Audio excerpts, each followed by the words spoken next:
What does that sound like? Sounds like do what you want to do. And then the minute he sends his troops into Kuwait, oh, he's the new Hitler.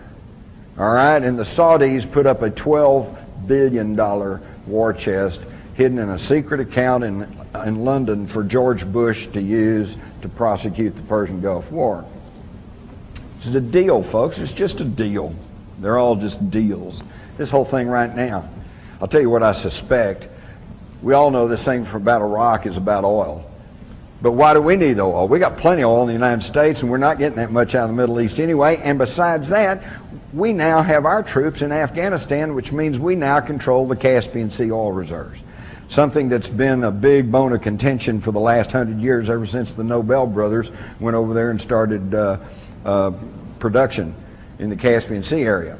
When Hitler sent his Sixth Army charging through the Ukraine, they weren't going to capture Stalingrad. They were trying to get to those Caspian Sea oil reserves, but they got stopped at Stalingrad. It's been a big bone of contention. Everybody wants to get a hold of Caspian Sea oil. Well, now we have it. And Britain now wants their share. They want the Iraqi oil.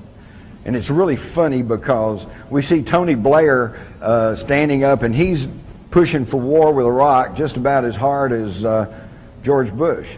And we think, oh, our wonderful British allies, boy, they're with us through thick and thin. I think once you study these secret societies and where they came from and who's really behind all this, it's the other way around.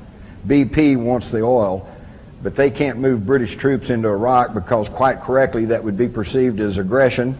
But the United States has already fought a war with Iraq, so we can go in and take it for them. Y'all just hide and watch. If we have a war and we have a regime change and we gain control over Iraq, you hide and watch if British Petroleum doesn't get a big chunk of that. It's all about oil. We all know that. And the problem is we're all so fat and sassy. Well, yeah, but I got to have gas for my car, man. I got to drive down to the 7-Eleven and get a pack of cigarettes, you know. I mean, yeah, it's only a block away, but who wants to walk a block, you know? We are just really we just have no idea of the misery in most of the world because we all have